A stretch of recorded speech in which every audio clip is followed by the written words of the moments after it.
Zo. That's my phone. It was right here. That's why I moved it out of frame.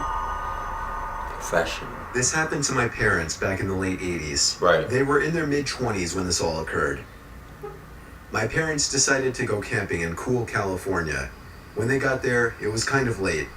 My mom was sitting down on a log while my dad was unpacking the truck.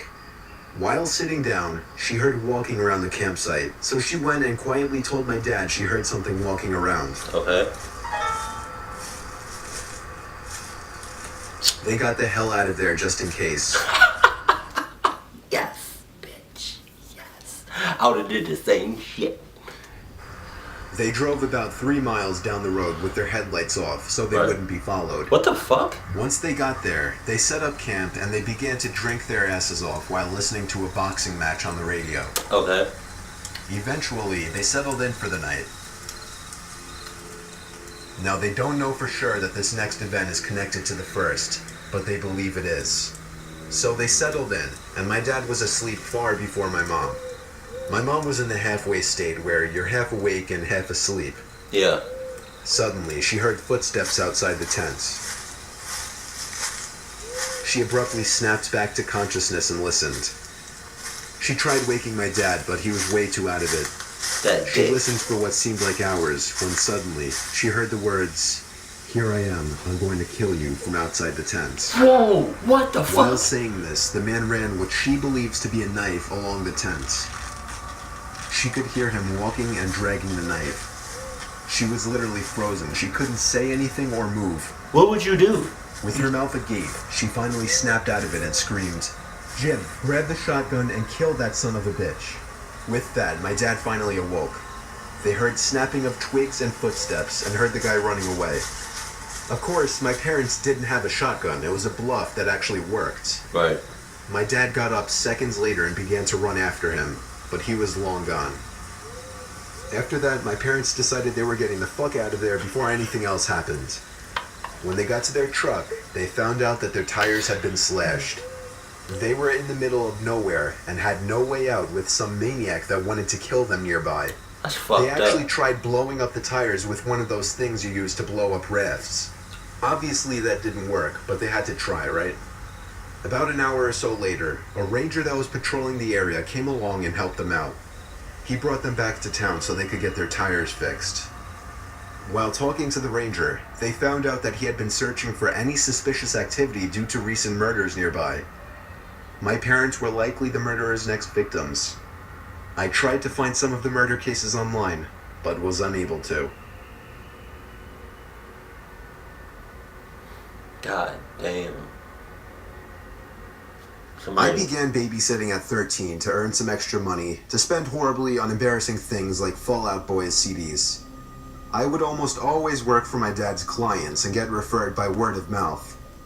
I was babysitting for this one family who had a little girl, 9, and a little boy, 7. That's nice as The fuck. parents seemed okay, if a tad crotchety and awkward, giving me a full schedule to follow and jokingly threatening to beat any boy who might mysteriously show up after they left. Right. It felt cruel for them to accuse me of knowing a boy, given I basically looked like an overgrown baby with frizzly hair at that age. Almost immediately after the parents had left, the little girl started singing the words, "We're all alone," in a creepy high-pitched voice. Why? "I know," the little boy chimed in. "Let's play rape." What the fuck? What? What?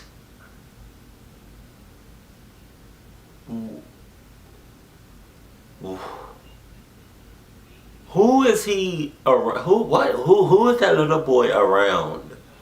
Who does he be, playing with? Or who does he associate himself with in order for him to say, "Let's play rape"?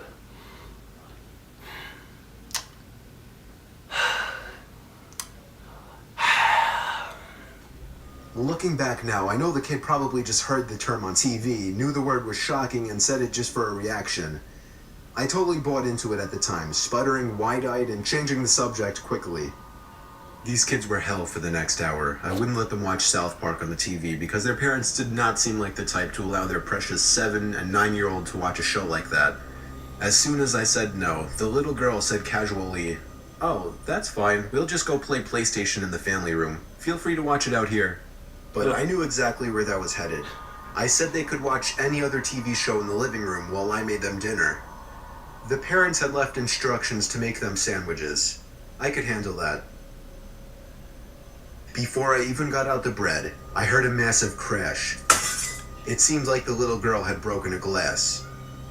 Tutting and pissed, but ultimately with no way to punish her, I cleaned it up while these two incredibly weird kids watched with wide eyes. Dumping the broken glass into the trash, I went back to making the sandwiches. I am a vegetarian, so while the kids had chicken, I made a simple salad one for myself. Right. Just as I was finishing, the little boy screamed out in what sounded like an exaggerated scream of pain. Nonetheless, I ran over to the couch in the living room to check on him. My ankle, he howled kind of dramatically, flopping back into the couch. By the way he yelled it, I could tell he was a horrible actor. While I tried to figure out how he had allegedly hurt his ankle, the little girl slipped out of the room. Peripherally, I was aware of this, but didn't really pay it any mind. I was focused on this little boy pretending to be in pain. He kept saying, I went to stand, but it hurt too much. I don't know.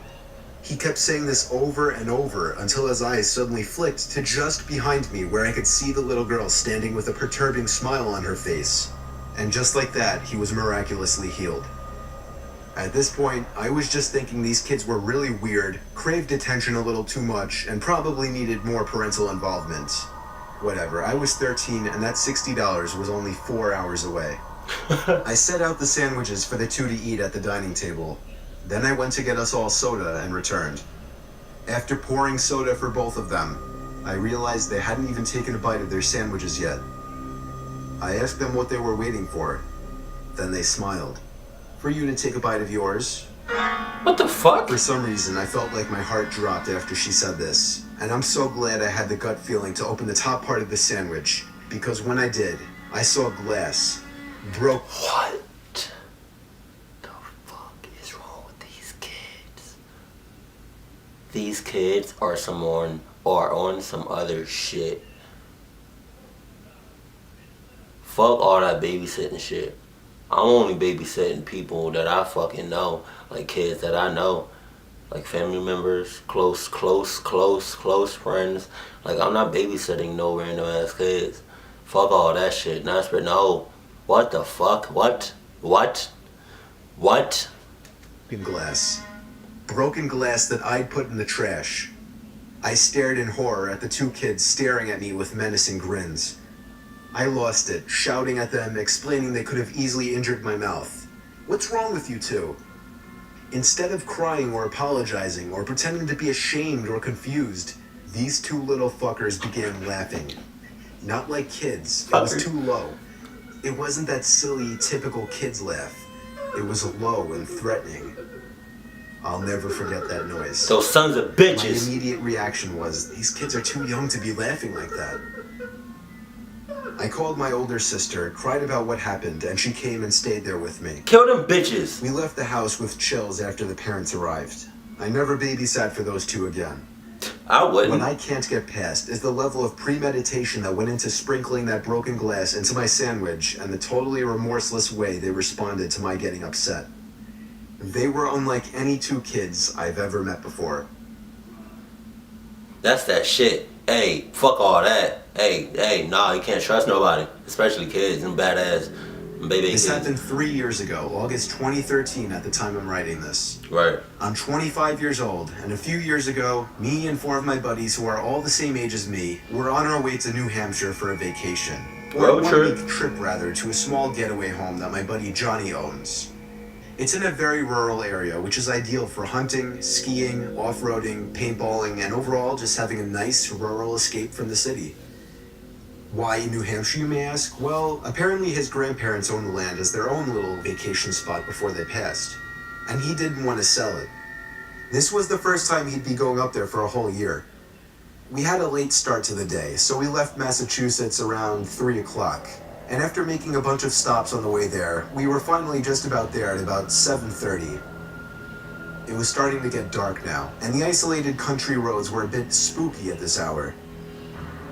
We pulled onto the property off the dirt road, and Johnny slammed on the brakes and said, "Oh my God." We all looked at the home and saw the front door was open. And Maddie, one of my other buddies, pointed out the flashlight shining around inside the home that we could see through the window. Shit. "Dude, we gotta get the fuck out of here," I told him. Johnny did something that surprised all of us next. He stepped on the gas, approached the home, and laid on the horn for a good 10 seconds. The lights coming from inside the home went dark, and there was now nothing but a dark, unlit home with the front door open in front of us. Don't go in that bitch. Johnny was like, "Alright, let's go," as he aggressively left the car, ready to confront whoever was in there. What? We all followed behind. Johnny ran up the front porch, stormed into the home, flashlight in hand, and started yelling like a maniac. You idiot. My heart was racing as I entered the home. Johnny told Maddie to run down to the basement with him, while me and the two others scouted the main floor. We all used our phones as flashlights. The electricity wasn't turned on yet, of course. Alec checked the kitchen, Amir checked a small bedroom and bathroom, while I checked a master bedroom down by the end of the home. It was seemingly empty, but I was afraid to check any of the closets.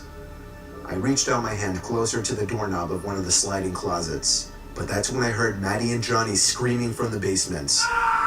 Dang! Oh. At the same time, the closet door in front of me pulled open with force, and somebody emerged quickly, grabbing me and locking me in a hold. What the fuck? Before both of my friends ran downstairs, I got their attention by yelling, and they came to my aid. They both pulled the guy off of me, and he ran out of the house.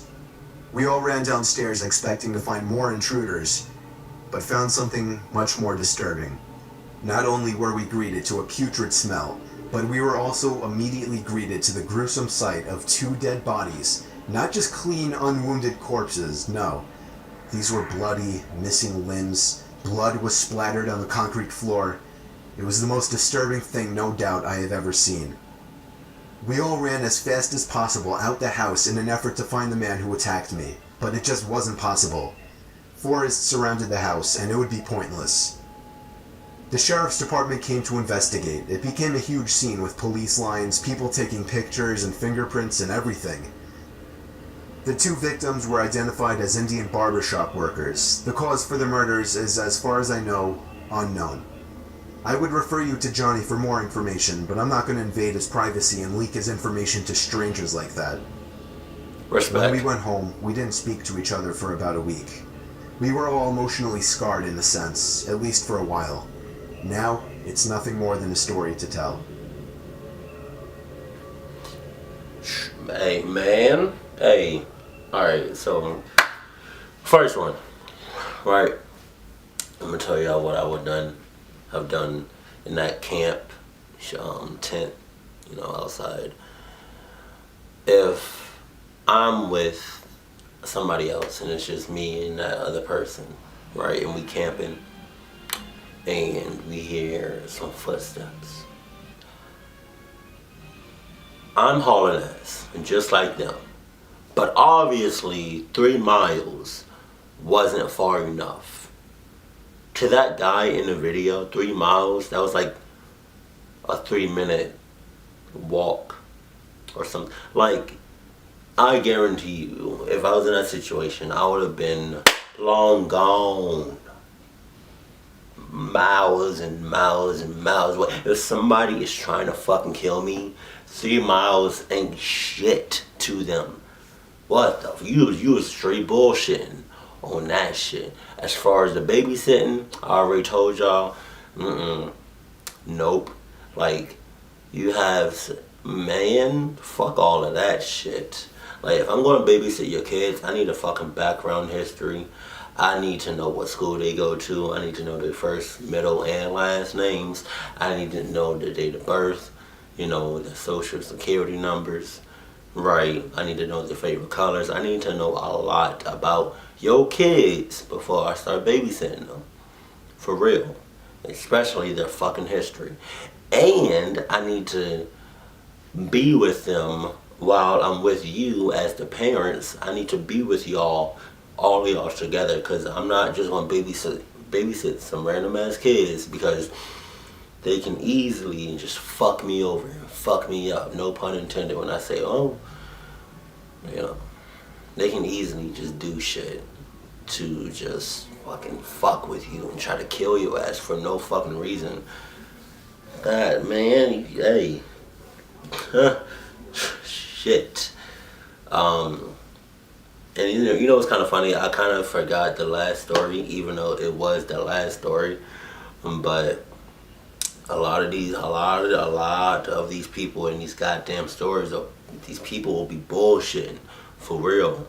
I guarantee you're not gonna catch me. No.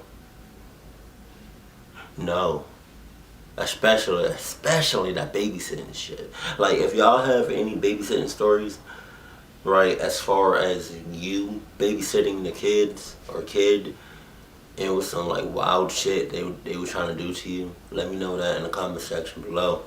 Alright? But I'm not with babysitting. I have to fuck with you hard. No pauses on that. I have to know you really fucking good. Cause everything seems all fine and dandy, all laughs and smiles, right? You know, when you're not in the house and you're out and about, you're at your job, you at a fucking playground, you out with your friends, but in the house, right, behind closed doors, it's free game. Hey, they can tell you, you know, what goes on behind what goes on, in the house, but they could easily be lying. So I need to know you. I need to know you before I can babysit you. Give me about 4 or 5 years of really knowing you, and then maybe I'll consider it. Yeah, but there's something really wrong with my voice, and I don't know why. Yes, I do. But yeah, man, with all that being said, keep it cool, keep it classy, and I love you. Stay happy, my family.